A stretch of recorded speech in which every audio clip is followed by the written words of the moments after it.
I'm Wendy Haines. And I'm Chris Steely. And we are senior consultants with the Institute for Gender Partnership. And today we're going to be talking about what it takes in today's world to make a difference in the context of gender equality and the gender space and being more productive as leaders. Stay tuned. Congratulations! You are tuned into Dov Baron's Leadership and Loyalty Show, the #1 podcast for Fortune 500 executives and those who are dedicated to creating a quantum leap in leadership.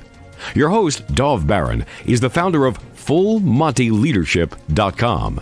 He's an executive mentor to leaders like you, a contributing writer for Entrepreneur Magazine, CEO World, and he's been featured on CNN, Fox, CBS, and many other notable sites. Dov Baron is an international business speaker who was named by Inc. magazine as one of the top 100 leadership speakers to hire. Now, over to Dov Baron. Welcome, dear friends, fans, and fellow aficionados of leadership excellence. Thank you for joining us on this episode of Dov Baron's Leadership and Loyalty Tips for Executives, part of the Full Monty interview series. I'm your host, Dov Baron, founder of Full Monty Leadership, and I'm here to assist you tapping into the one thing in your business that changes everything. Let me ask you, are you committed to up-leveling your leadership? Well, today we take a look into the gender gap. Is it rhetoric or is it real? And if it's real, are we actually committed to closing it? Stay tuned to find out. Remember, you can chat about this episode or any past episode on our Facebook page. Go to Dov Baron's Leadership and Loyalty podcast on Facebook. If you're a new listener, a new viewer, thank you for joining us. Strap yourself in. We're about to go full Monty. As always, you can find us on iTunes, Spotify, iHeartRadio, or wherever you tune into podcasts. We always need your help in staying relevant. So please go to iTunes or Spotify or wherever it is you go. Rate, review, and subscribe to the show. It really helps. I sincerely appreciate it. You can also catch us on traditional radio stations across the United States every Monday and Thursday, all the way from Las Vegas to Florida. And now we're even picked up in Washington, D.C., just so that the FBI can spy on us on 96.7 FM. Also look for us on Roku TV, where there's over 100,000 subscribers. If you're a regular listener, big thank you to you for making us the #1 podcast globally for Fortune 500 listeners, with a potential reach of 2.5 to 4 million listeners for every single show. We're honored and grateful to be cited by Inc.com as the #1 podcast to make you a better leader. If you want to tune into the show in other ways, that you can catch us on Google Home, Alexa, Spotify by simply saying play Dov Baron podcast. Again, thank you for sharing the show with everybody you know. All right, let's strip it down and dive right in. As a leader, whether you're a CEO, someone in the C-suite, a sales leader, entrepreneur leader, or a leader in any capacity whatsoever, you know there's a lot of talk about the need for gender equality. But we also know that there are many folks who are dragging their heels about the idea of equal pay or gender partnership. So is this an issue in your organization? If it isn't, how long will it be before it becomes one? What is the cost of gender inequality, and what can we do about it? Well, let's find out together. My guests today on this episode are Chris Steely and Wendy Haines. Wendy and Chris serve as senior consultants with the Institute for Gender Partnership as they train and facilitate business imperative around effective business leadership. Collectively, they've got over 40 years of experience engaging, mostly on Chris's side, leadership in conversations that inspire them to step up in their games and effectively engage their teams and build companies that work. They have a particular passion for supporting organizations in shifting their culture to one of gender partnership. As authors, certified coaches, and seasoned business executives with international exposure in various markets, Chris and Wendy bring unique skill sets, helping leaders make the distinctions that they need to make in order to make the difference that matters. From the Institute of Gender Partnership, ladies and gentlemen, please put your hands together and help me welcome Wendy Haines and Chris Steely. Thank you. Everybody, take your seats, please. Everybody, just take your seats. Thank you very much. We're here all week. Hey guys, I'm so glad to have you with us. Thank you so much. It's a pleasure and honor to have you both here. This is a very important subject, and I want to dive into it. But before I do, I want to ask both of you individually, who is someone who we likely wouldn't know who's been a major influence on your life and why? Either of you can go first. All right. Well, there's a little bit of processing time, but he came right to my head. So Wendy, you have the benefit of thinking it through. But for me, it was just immediate. It was without hesitating. It was my father. You know, my father was my, obviously my father figure, but he was also my best friend, a great mentor and a role model in my life. And he set me on a great course early. He passed away about 10 years ago. But it was just an amazing influence. Obviously, lots of people have influenced me, but that was the one that popped right into my head. Tell me why. Well, he was a good man. You know, he had a hard life. I think he raised a good son. He was a Marine. He went Marine Corps, and frankly, for me, when the war started 24 years ago, I became a Marine as well. So he set that example, and it was the example of honor, courage, commitment, and that's the way he raised me from a young kid. And I reflect on his life and how he became who he was, and for some reason he was able to raise somebody who I think is a pretty good guy, and I got to give him the credit for that. But just a great example. And that's your brother, right? My father. No brothers. No, you said he raised a good man. Oh, you're right. That's good. I love you, Dom. You rock. No, you will catch up eventually. It's okay. Eventually, yes. Thank you, Chris. Appreciate that. What about you, Wendy? So the first person that popped into my mind is my first sensei. Oh. And her name is Rachel Evans, and she headed up this incredible dojo in Seattle where I was living at the time. And she was an incredible influence on my life and really set me on a trajectory where I became physically empowered in a way that I hadn't been before. And the context of the study of the art was very much not about fighting, but about moving energy and, coming fully into yourself. And yeah, little did I know that was going to set me on a path where I got a black belt and taught martial arts for a number of years. So she was an incredible influence and such a powerful woman on every level. Awesome. I love asking that question. And I don't set, and everybody, if you're listening, just so you know, I don't let any of my guests know I'm going to ask it. So unless they've recently listened to a show, they don't know that's coming.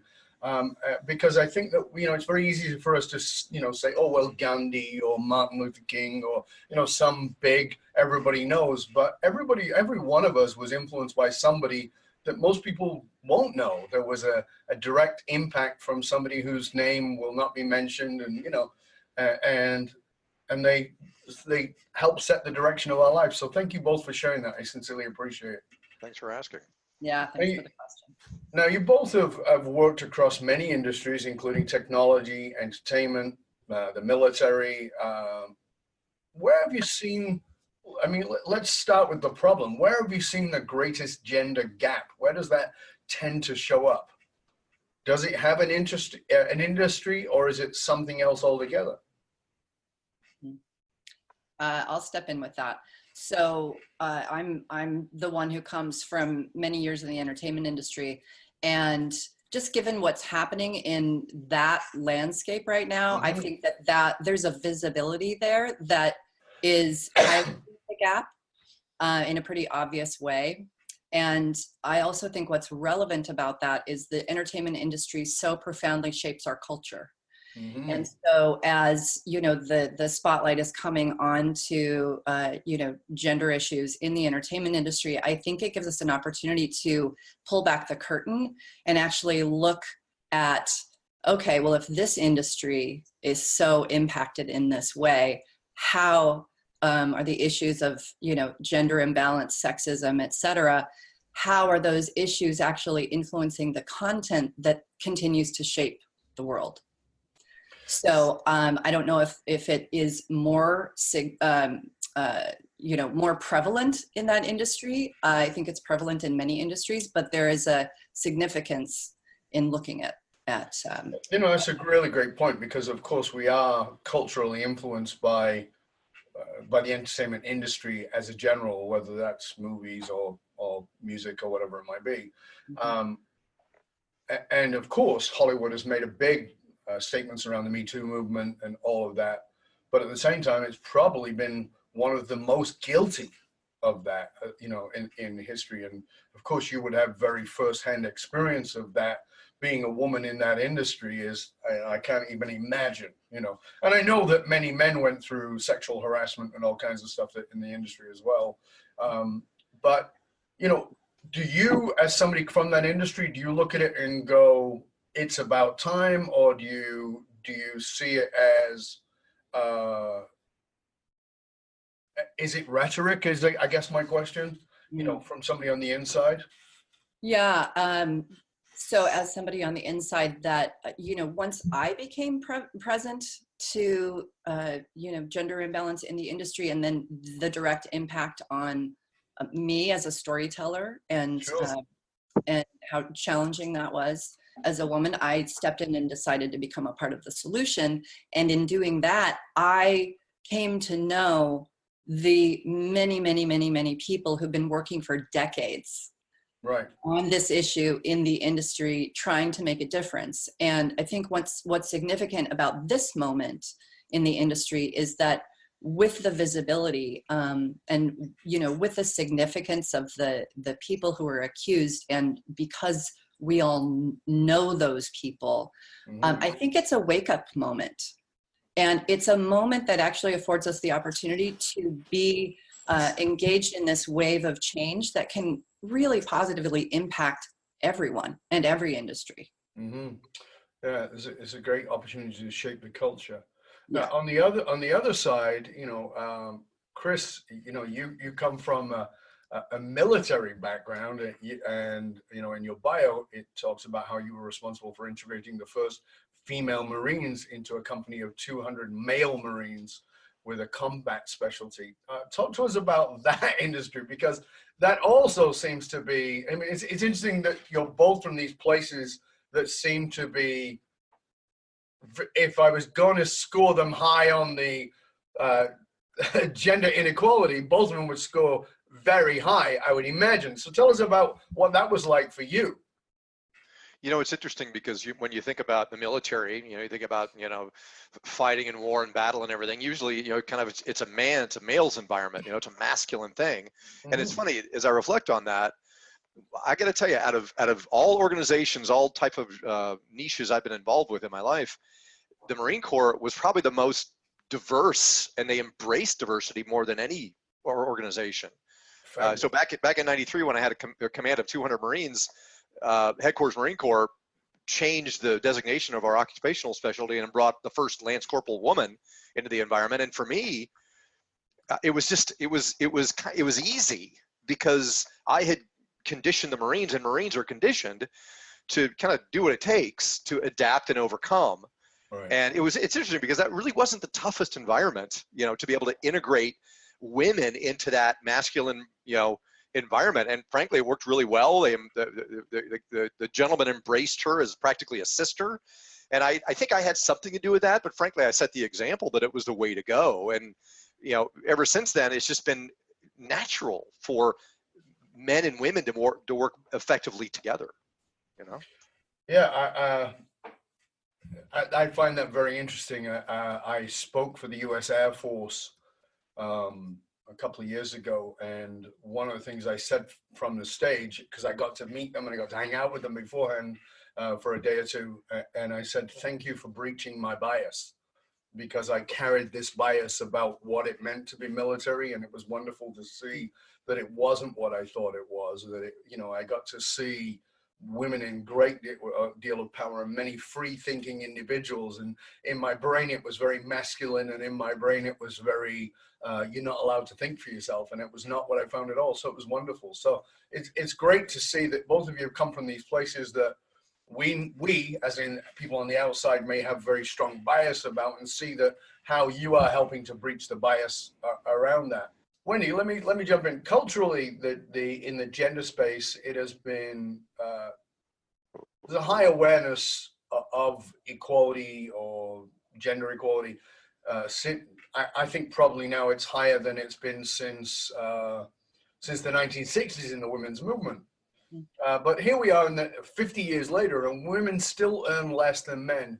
How do we dive deeper into this? How do we how do we stop skimming the surface, I guess is my question. Because I think a lot of these things are talked about but not acted upon in any real and meaningful way. Yeah. Yeah, I have a couple of thoughts about that. One is that, we as humans are resistant to change. Mm-hmm. It's just a natural part of us. And so we're going to continue in the norm or the status quo until something causes us to have to change. Right. And motivates us to do that. And you said a deeper dive. I think it is the time for the deeper dive, and that's what's required. And then we ask, well, a deeper dive into what? Right. And really, it's a deeper dive into really opening our eyes to the impact of the imbalance. Mm.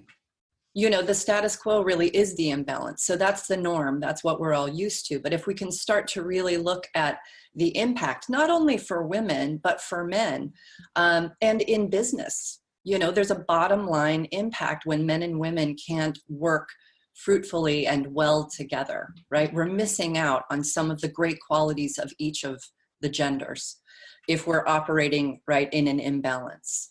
And so if we can start to become aware, get curious and look to see, okay, in my organization or even in my life, where does imbalance exist? And then what is the impact of that?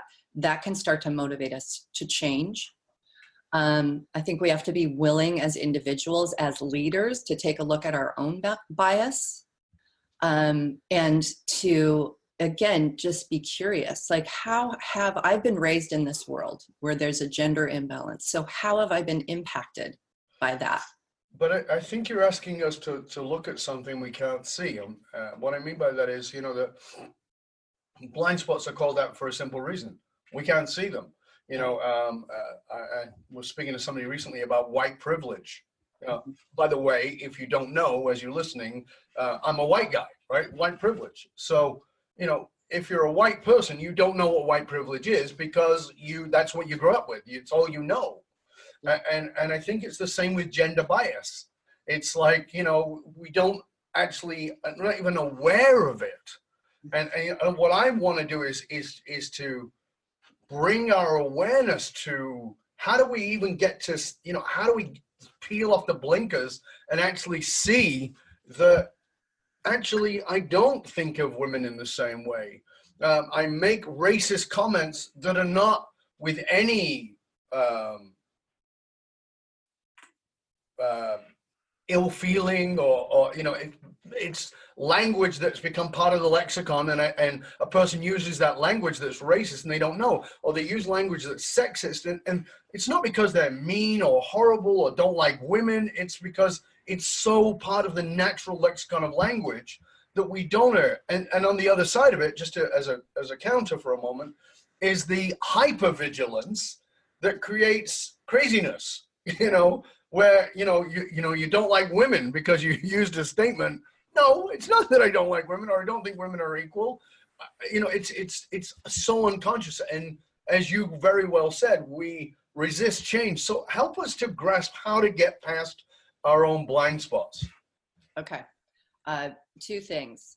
One, as an individual, to get curious about the subject and start to educate yourself. There are a couple of documentaries that are incredibly enlightening. The Mask We Live In really looks at what is the impact of being raised as a male in today's culture. Mm-hmm. Misrepresentation is, the one that takes a look at how it is to be raised as a woman. And we as women and men can look at both of those documentaries and go, wow. I mean, everybody will learn something. They'll learn something about themselves. They'll learn something about the other genders that they really care about. Mm-hmm. And so we start to educate ourselves to get more insight. As leaders in organizations, again, starting with the education, but then taking a real look at, wow, how are the men and the women in my organization, on my leadership teams, on all of my teams, how are they working together and how are they not? Are my people thriving here? And if they're not, get into conversation, right? I mean, that's the work that we do. We come into an organization, we sit down, we open up the conversation. So we actually get people hearing from each other to build that awareness and understanding. That's where it all starts. And just to dovetail off that, it's all about awareness, self-awareness, and kind of playing off the comment I was going to make before. It's actually more appropriate to talk about it now, whether it be in the military or in business. Men and women, we kind of think differently. It's cliche, right? But when it comes to business, there's a thought process of convergence where we want to converge on an objective. Like men typically think about, back to the military, we want to take the high ground and win the game, right? Women typically think on a divergent perspective, of collaborative intuition, reflection, big picture, and that's strategy. So as we talk about the strengths in this context, we got to be aware of what our default thought process is, because again, we have the blinkers on. It's like, well, I just think the way I do. The imperative is to have that holistic 360-degree perspective on what we're not seeing that we're not seeing. And that's the critical component, and it's our responsibility to do that. So again, talking to you, Chris, how do you, how is there a difference in how you approach, for instance, men or women, depending on either side, versus how Wendy might approach men or women in the context of this subject? Do you because you're talking about thinking about it differently, do you approach it differently? It's funny. Wendy and I were talking about this a couple days ago. I think one of the reasons we do what we do is I really don't see men and women in this context as different. I just hold them all to the same standard and just expect. And again, I have expectations, right? I have blind spots like everybody else does. I have bias like everybody else does. But what I expect is that people aren't going to be, judgmental. They're not going to snap into a default paradigm of exclusion.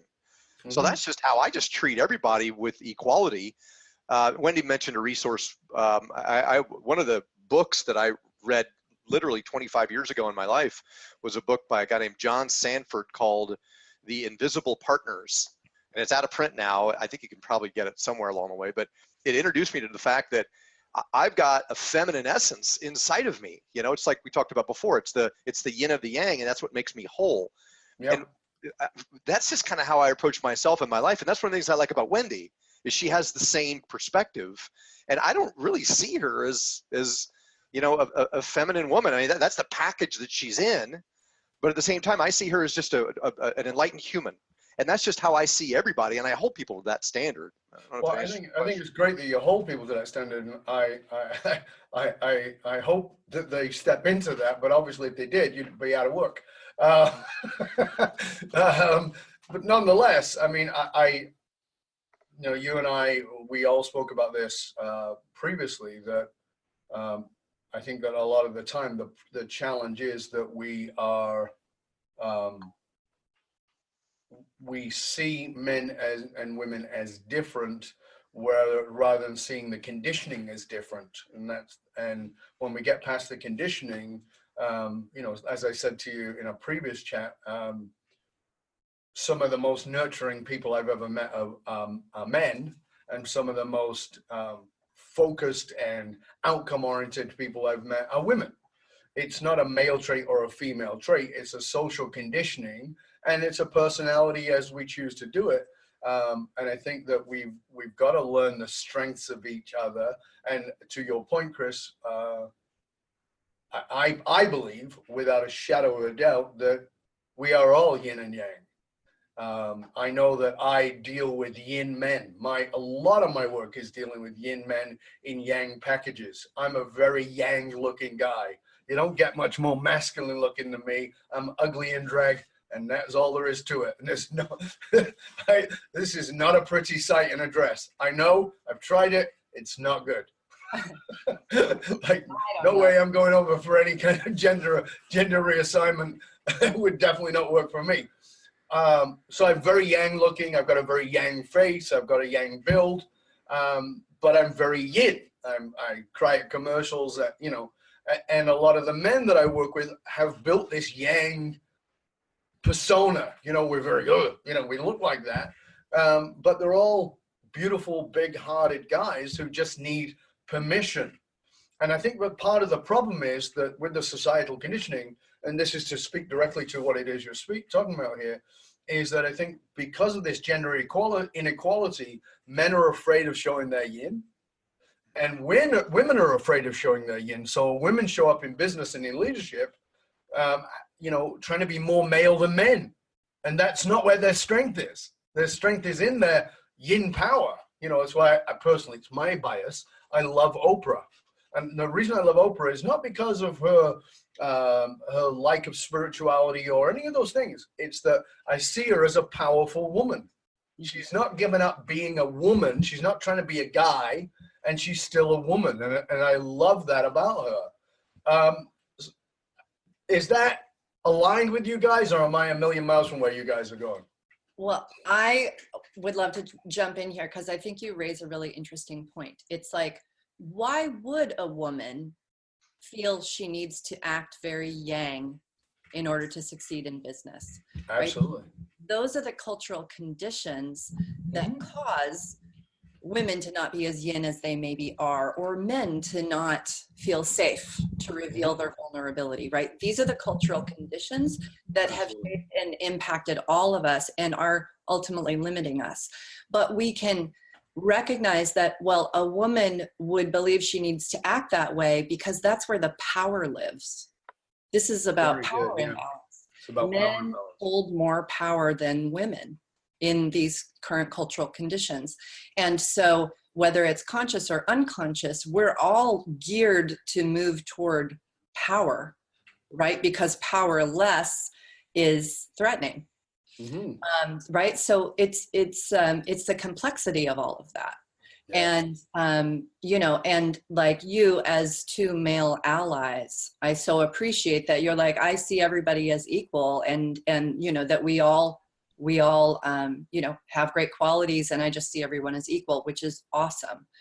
And I think what women need from male allies is a deeper understanding of how it is for women to be on the end of not having power, and how that influences our ability to even speak up or step forward or reveal all of who we are. Right? The condition says we're actually not allowed to, and so we have to risk in order to say, yeah, I'm equal. Right? Even in an environment that's like, yeah, we're totally equal, come on, let's go. There's gonna be, it's back to that thing like I said about white privilege, right? Where I was fortunate, let's just call it that. I don't know if it's true, but I was fortunate to be born with testicles, right? So I had no knowledge, no real understanding of what it's like to have male power, right? And I love what you're saying there is this recognition of, that's why I was saying right at the beginning of this conversation, how do we get the blinders off? I want to help us as men and as women get the blinders off, because you've seen those reality shows where somebody puts on a fat suit, who's an extremely judgmental person about weight, puts on a fat suit, and then they suddenly realize, holy crap, I face so much bias. Or somebody, is changed his race, and they suddenly realize racism, or even in Tootsie with, was that what it was called? With, where he suddenly, and I saw an interview with Dustin Hoffman afterwards, and he said he cried of realizing what it was like to not only be a woman, but to be a non-attractive woman. Like the level of bias he had from men about being a woman, but the bias he had about being a woman who wasn't as attractive as other women. And I was like, wow, I just love that. And what I'm trying to do in this conversation is find out from you, Chris, and from you, Wendy, how, give it, if you can, and maybe you can't, I don't know, but if you can give us a way to peel that off. And so without me having to put a dress on, or without me trying to change gender, how do we get that? I get it because I live with an empowered woman who reminds me when I say things that have no malice to them whatsoever, but are unconsciously shitty things to say.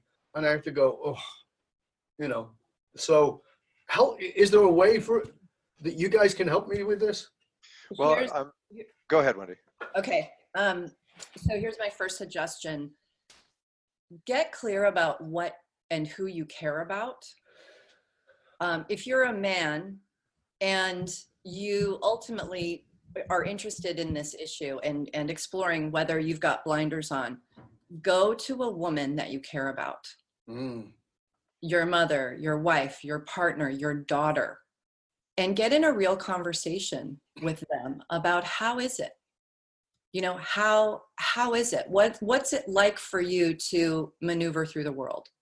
Get curious, because, you know, when we are in conversation with those that are most important to us, it has the greatest impact.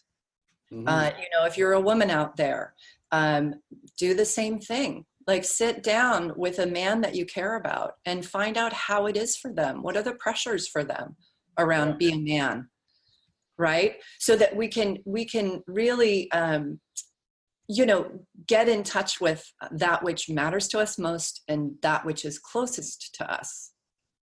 Yeah, I think that's a great idea, to actually tell me what it's like to be in your skin. Love it. Love it. Yeah. You were going to say something, Chris. Yeah, I mean, Wendy, that was perfect. And then what I was going to say is, you know, it's funny because notice what's happening as we talk about this. There's an implication of fear, of threat. You know, as we talk about, here we are as individual humans adapting to cultural norms, you know, out there making a living and being the best person we can be in the skin that we're in. And the big issue is that we're oftentimes threatened by being more, I guess, call it enlightened in this context and more self-aware. And the people that are that way are the ones that oftentimes get singled out and almost condescended and some of the time belittled in that context, which is extremely unfortunate. So we need to confront that. Yeah. You know, as matter of fact, Gillette came out with a video that went viral very quickly back in January called "We Believe the Best Men Can Be," and it was a 90-second video, and it was all about confronting that caustic masculinity, toxic masculinity. And it was amazing. It was a great piece. It was about, you know, men, we got to step up and we got to be, you know, and the response it got was, you know, 30 million views, like, I don't know, 400,000 likes on YouTube and 1.4 million dislikes on YouTube. So we delved into that and checked that out. It's like, where is the confrontation? Why don't men want to be chivalrous gentlemen and be good people and work with women and raise good daughters and everything? And it was the threat. They were just threatened by, you know, and lots of comments. You can go to YouTube and check it out, but lots of comments. And the comments were, "Don't tell me not to be a man. I'm threatened," and everything. It's like, you know, it's funny. Wendy oftentimes used words in the context of describing thought processes. And for lack of a better word, it's almost like a Neanderthal process where people are thinking in a primitive way based on the reptilian psychology that we're kind of wired with around, I've got this masculine bravado and ego. And as I consider the yin of that yang, it's almost a threat to me to, you know, confront that. Not to me necessarily, but to people that aren't conditioned to be able to think divergently, you know, and let's take the blinkers off and let's be enlightened. But people are threatened over that. And I think that's what we get to confront directly head on. So we confront the threat. I mean, you know, but I think there is, as we talked about before, I was part of the original men's movement with Gillette and Bly and King and all those guys, and did men's workshops and all the rest of it. And I saw it quickly spiral downwards into misogynistic shit about how women were taking men's balls. And I was like, you know, that's just not true. It's just not true at all. If your wife, your girlfriend has your balls in her handbag, it's because you gave them to her, and not because she wants them. You know, and that's a sexist comment. I get it, but you know, I think that men have to own their own power just as much as women do. And as you said, Chris, I think we have to understand that a woman owning her power is not a threat to our power. That the two can live very well together. But I want to hear from you, Wendy, around this idea of, it is an interesting subject, the interesting subject around toxic masculinity. Because as Chris just said, many men feel threatened by this, that it's not okay to be a guy. And that line is very fuzzy, where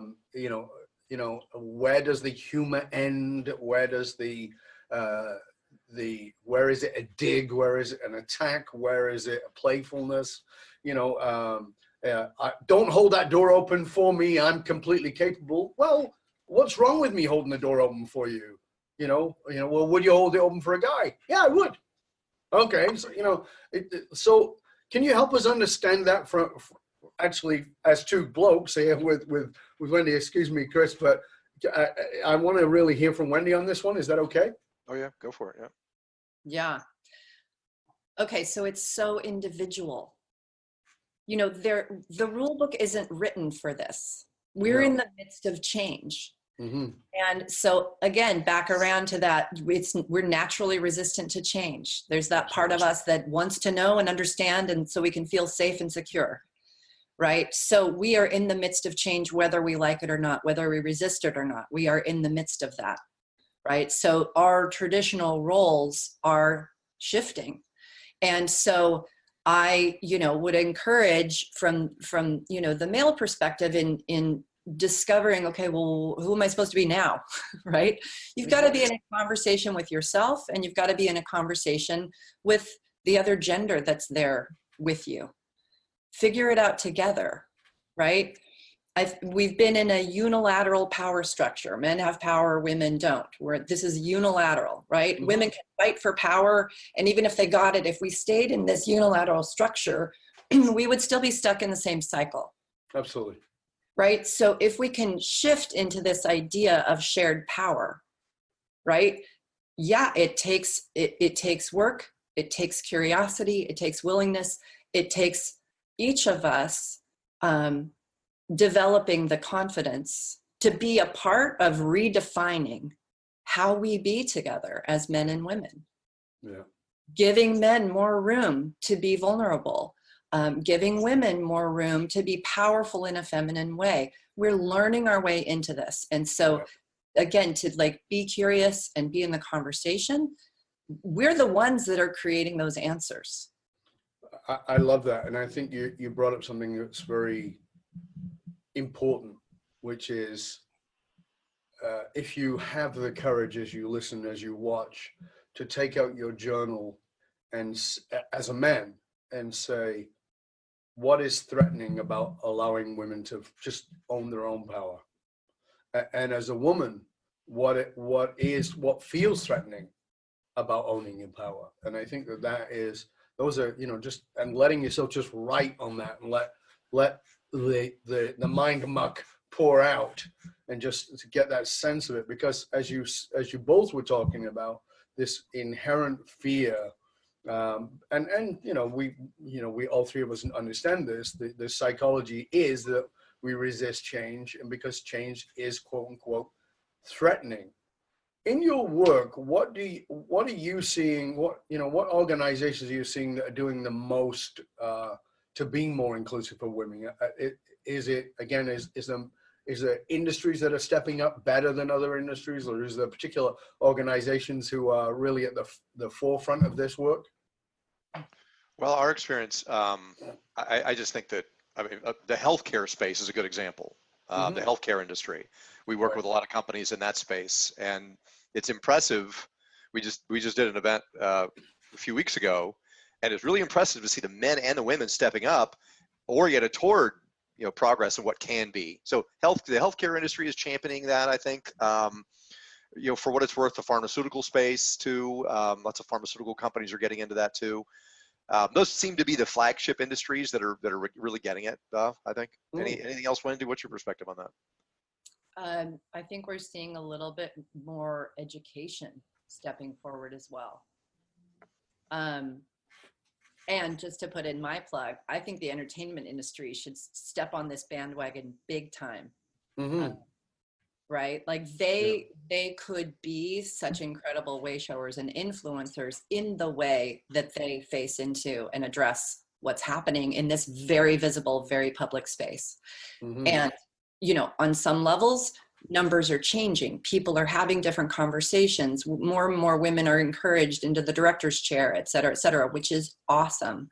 Yeah. And we know that unless a culture shift happens, right, unless we take that deeper dive that you're talking about, Dov, then the status quo creeps its way back in and things go back to the way that they were. Right. And that's what I said about the women's movement in the 60s. It was 50 years ago and we're still dealing with that nonsense. And the men's movement, was great in the beginning, and then it became more of the same old nonsense again. And so, I think that I guess my caution as somebody who's involved in transformational work is that I see change very often, dramatic, wonderful change that very quickly leaks back into the old familiar. And that's what I would love to see become different. And I would like your opinion on this. My thought is that as we in society are beginning to become exposed to a non-binary gender position in the world, it may actually help to cement this idea of equality between men and women. Because, and I hate to say it this way, because I just know the psychology of human beings, because there's a new enemy. Right? The new enemy is, those weird people over there. So now men and women have got to come together because it's not right. Don't get me wrong for a second. I don't think it's right at all. But it forces us to become more accepting of each other. So when you go in to do gender partnership work, does that become an issue around a third gender, multiple genders, fluidity, those kinds of things? Does that must come to the surface in your work? Well, it's funny. I was going to bring this up earlier. What's really bubbling to the surface is one of the things we have to be is empathetic, right? Wendy and I have high tendencies toward being empathetic. So we go into a room, it's really important to gauge the room, find out what the culture is, and respond to that culture and to that room. And one of the things I can respond to is I'm kind of gauging people's reaction to what we're talking about right now is judgment. I mean, we can't help it. As human beings, we're judgmental creatures. Cool. And in the context of, just say the LGBTQ movement, right? By the way, Dad, I don't know if you knew this, but in California, there are 26 gender designations in the state of California. 26. Not just men and women, but 24 others. Yeah. And what we get to do as leaders is not judge that, not pass judgment on that.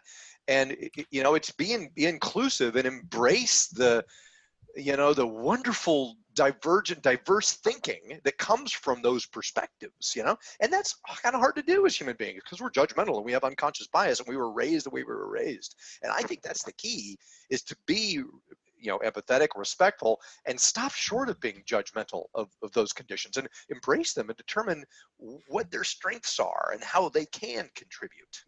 Well, as you said, we can't help but be judgmental. That's part of our psychology, is who we are, but we can choose to go beyond it, which I think is what most people don't bother to do.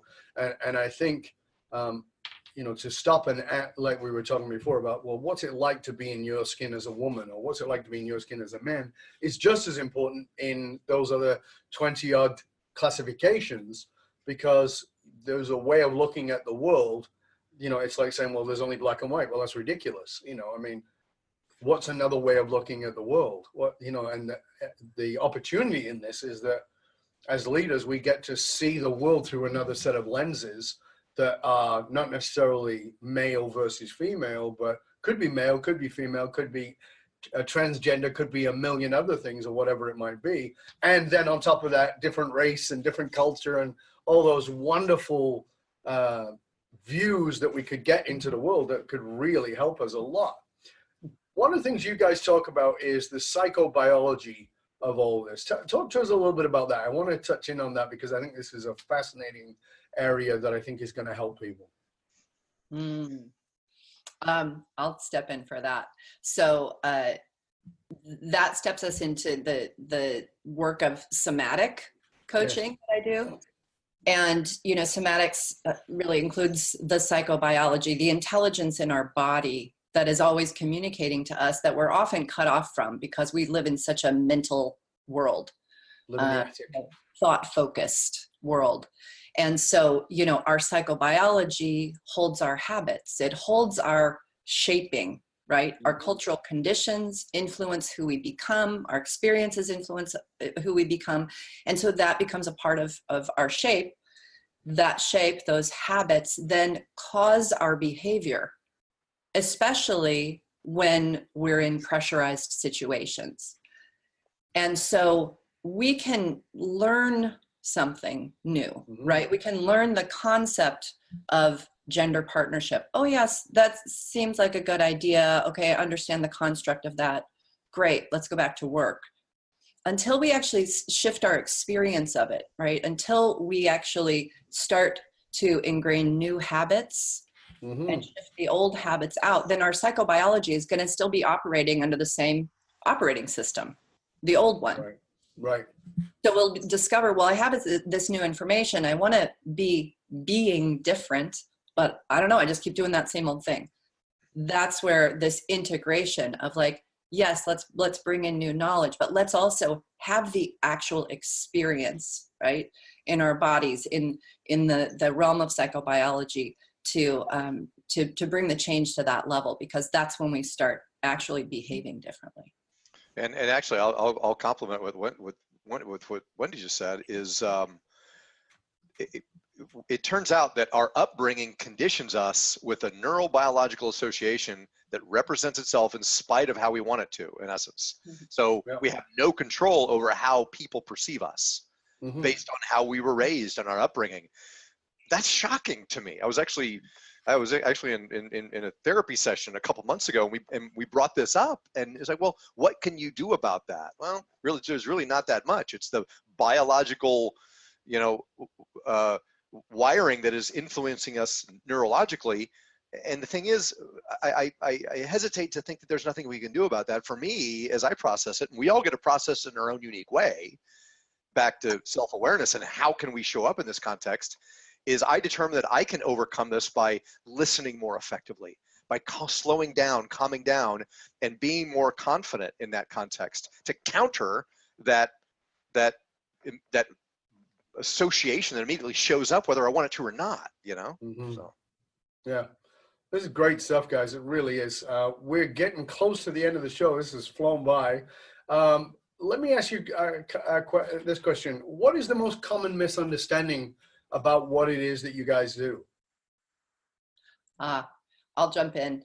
That it's like some kind of sexual harassment training. Okay. Right? Talk about like, putting someone in a room and putting cognitive understanding and kind of a rule book and then sending them off, and then nothing really shifts, right? Right. So we're really there to create culture shifts inside of organizations to ultimately optimize the way that men and women work together so that everyone can thrive, be more productive, bring their talents forward, which ultimately impacts the bottom line, right? So so we're about that deep dive and that cultural shift and really making lasting change. So the work you do is not about avoiding legal, it's about optimizing people. Totally. Well, and some of the time it starts with that, though, Dov. I mean, a lot of companies are stuck into a paradigm where that's all they're about is avoiding legal. And some of the time it starts with going in through the sexual harassment training door, if that's what it takes. But for us, it's about partnership. It's about gender partnership in business. It's when every member of the team works productively with every other member, regardless of gender, And it's breaking that paradigm where men and women learn from and leverage each other's unique special skills and talents, and they get creative, they get more productive, and then they're able to make decisions more effectively, as opposed to miscommunication, misunderstandings, and unconscious bias. And we'd love to confront that and take that on. Fabulous. Well, like I said, we're getting towards the end of the show, so we're going to go into our speed round. Is that okay? Speed round, let's go. Okay, good. So each of you, what makes you cry?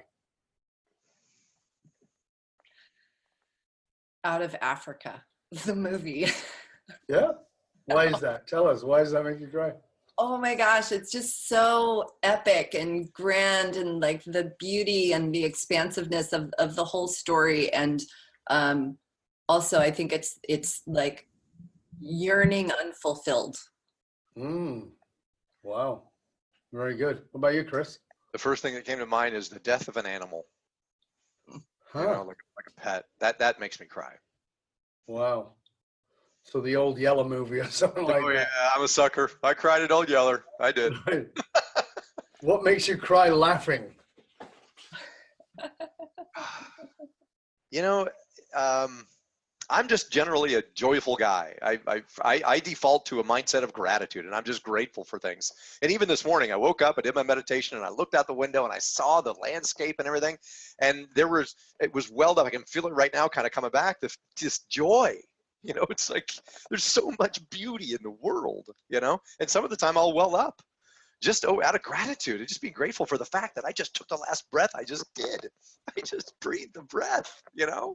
So anyway, it's like that. It's that childlike wonder. You know, life is wonderful and the world is full of wonder, and that brings tears of joy to me on a regular basis. So. What makes you cry laughing, Wendy?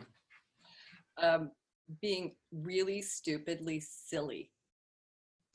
I recently had the great pleasure of spending time with my mom and my two sisters. It was the first time just the four of us had spent time in 25 years. And we were so stupidly silly. We cried laughing again and again and again. And it was about that, just like completely stupidly silly. Yeah, I love those moments, especially for those of us who have very serious, work to do.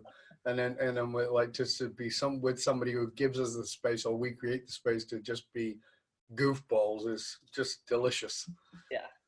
I believe that real leadership requires courage, real courage. What's the most difficult leadership decision you've had to make?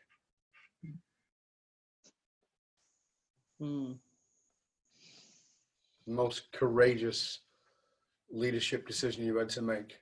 Because I think that's what it is. It's courage. Right. Well, I'll put it out there. I mean, like I said, mind is racing, lots of things. But the one that just is popping up in front of me is when I was in the Marine Corps, we had to deploy. You know, the Marine Corps deploys in a battle environment. Fortunately, I didn't have to serve in a combat environment, so I was blessed.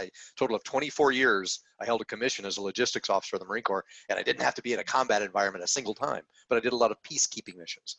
And there was a time where we had to deploy to Cuba, and I had one specific Marine that was having problems with his family, and he just didn't want to deploy, and he couldn't deploy.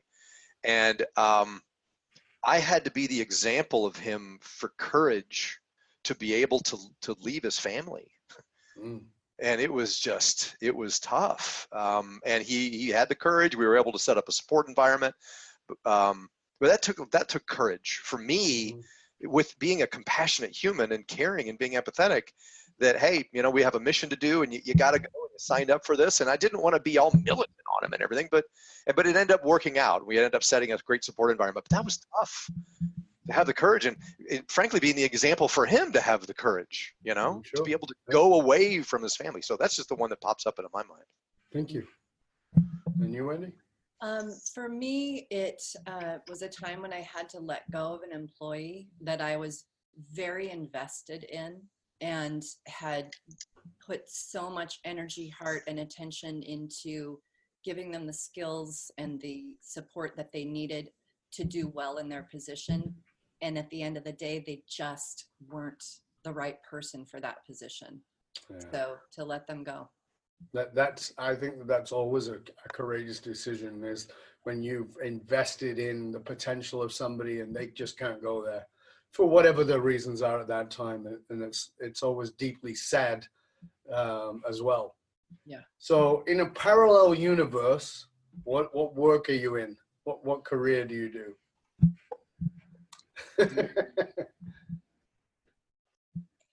In a parallel universe. So in a parallel universe, so you're not doing what you're doing something else altogether. What do you do? But it has to be something else, Dov. It can't be what we're already doing. Is that what you're saying? Absolutely. It has to be something else. Because by the way, I'm wired through multiple lives to do what I'm doing. I know I was a teacher in past lives and everything, but Wendy, I'm going to let you go first because I got to cogitate on this one. Okay. Yeah, so I've got the yeah, okay. In a parallel universe, I am a kick-ass, incredible director of films Ah, and wow. creating, world-changing stories through the art of film, and I'm directing. Is there a particular genre or? Mm. Uh, well, I have a heart for unsung heroines. And so any story that illuminates, heroines in our past that none of us might know about, or that none of us know about, that is always a realm, a passionate realm for me. Mm. Yeah. Is there one that comes to mind, one of those heroines? Yes, in fact, her name is Dorothy Arzner, and she was the first female director in the Hollywood studio system. And she had a very prolific career from 1927 to 1944. She was the only woman directing at the time. And pretty much very few people know her name. And she's Wow. directed more films to date than any other woman in Hollywood history. Hmm. I Yeah. hope you're right about her. Yeah. I hope you'll write an article about her as a great Yeah. example. That's Oh, wonderful. Thank you. Yeah. yeah. The story of Rosa Parks is a very big story, and everybody knows it. But what most people don't know is that there was somebody who predated her, who was a young woman who was like 15 years, 16 years old. Who was a young black woman who refused to go to the back of the bus. But they chose Rosa Parks because she was a better representative. Oh, isn't that fascinating? There's another female who was unknown and is an unsung hero. So it's fabulous. I'd like to know more about your director. That's fabulous. What about you, Chris? So as I'm thinking about this, here I am now, and Wendy and I are focused on, making business better. So I'm a business trainer, and a consultant, and a facilitator. In another parallel universe, if I wasn't doing that, I'd be a warrior. I know that, but I've done that. Again, as a Marine, I've been a warrior. So what really comes to mind, Dob, to give you an answer to the question, in a parallel universe, frankly, I would be a wolf. I would be a wolf. Okay. That's what is really striking me, is I feel like I've got that spirit of the wolf that's part of who I am. So in a parallel universe, frankly, I'd be a wolf. A wolf or a dire wolf? Are you a Game of Thrones fan? Actually, yeah. Well, I haven't. I need to catch up. I've watched everything up until the last 3 episodes, and I need to catch up. So then if you're a Game of Thrones fan, you'll know what I mean by a dire wolf. That's why I brought it up. Well, it's funny because I'm mainlining GOT right now. Well, you know what I like about Game of Thrones is that it reminds me of a more noble era where I thrived. Yeah. It's that, maybe it's that dire wolf ethic, but I mean, when you think about the wolf, it's, being self-sufficient and ready and going and taking it on and having that courage and just being blind to anything that could stop me, and I just think that's part of who I am, and that relates to the parallel universe. So very cool. So as we finish up, please share with our viewers, our listeners, one piece from each of you, one piece of practical advice that they can put into place right now, immediately, in order to create certainly better gender equality, whatever it is you feel is the most important piece for them to really take home what it is you guys have been sharing. The first thing that I'll offer is to get curious Mm-hmm. about your own bias, and find that one other person that's the other gender in your life, or another gender in your life, and get into a conversation with them. Get curious. Fabulous. Thank you. Chris? and from my perspective, it's about, take yourself on. It's, what does Maslow say? The whole hierarchy, ultimately the top of the pyramid is self-actualization. So know yourself, know why you are who you are. And one of the things I love about you, Dob, is you're all about purpose, and discover your purpose. Why were you put on this planet? And that's not necessarily easy work because we're so stuck into a paradigm and we have unconscious bias and judgment and fear and all that stuff. But take yourself on, unpack your baggage, and discover who you really are in here, right? That's my advice. Wonderful. Well, this has been a wonderful conversation. Thank you both so much. Please tell our viewers and our listeners where they can find out more about you and all the wonderful resources that you guys offer. So I recommend you can actually reach out. My email address is Chris, so CHRIS @genderpartnership.com. And that's also a website, by the way, but Chris @genderpartnership.com. So you can reach out to me directly, and you can also check out that website and see what we're all about. Yeah. Genderpartnership.com. Yeah, genderpartnership.com. Yeah. And if you want to give us a call, you can call us at 310-383-3267. We're so happy to have a conversation about any questions that you have. That's wonderful. Thank you, guys. We will, of course, make sure that all the links and that phone number is placed in there too. And if you want to get a hold of Chris and Wendy and find out what it is that they're doing, you can do that through their website. Like I said, we'll make sure we post all that. I want to thank you both for being on the show today. Thank you for sharing your wisdom and your insights and getting us all to think a little bit more. It's been sincerely a pleasure. I sincerely appreciate it. And remember that as a listener, that you can hang out with other conscious leaders and chat about this episode that you've been listening to or any past episodes on our Facebook page by simply going to Dov Barron's Leadership and Loyalty Podcast. To find out how you can hire me, Dov Barron, as your speaker or your strategist for your organization, simply go to fullmontyleadership.com/consulting or fullmontyleadership.com/speaking. The research consistently shows that even the fastest growing companies are challenged with spending money, time, energy, attracting, training, and developing top talent, only to have them leave at an alarming rate.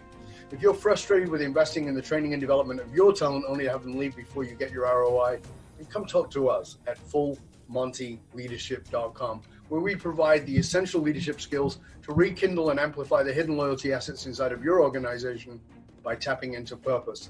fullmontyleadership.com, because you can't outsource authenticity. Also, remember to stop by the Matrix, matrix.fullmontyleadership.com. You don't need a www, just matrix.fullmontyleadership.com. And you can go through the Leadership Matrix self-assessment tool. It's valued at $197, and it's absolutely free to you for being a listener and viewer of our show. Thank you for sharing the show with everybody you know. Till next time, stay curious, my friends. Stay curious about how you can develop a greater level of understanding of the other gender, and be curious about your bias. And as Wendy said, be curious from another gender of asking them what it's like to be in their skin. I'm Dov Barron, and I'm here to assist you tapping into your deep greatness to reach the next level of clarity, focus, purpose, and profit in your business, your life, and your leadership impact. And I am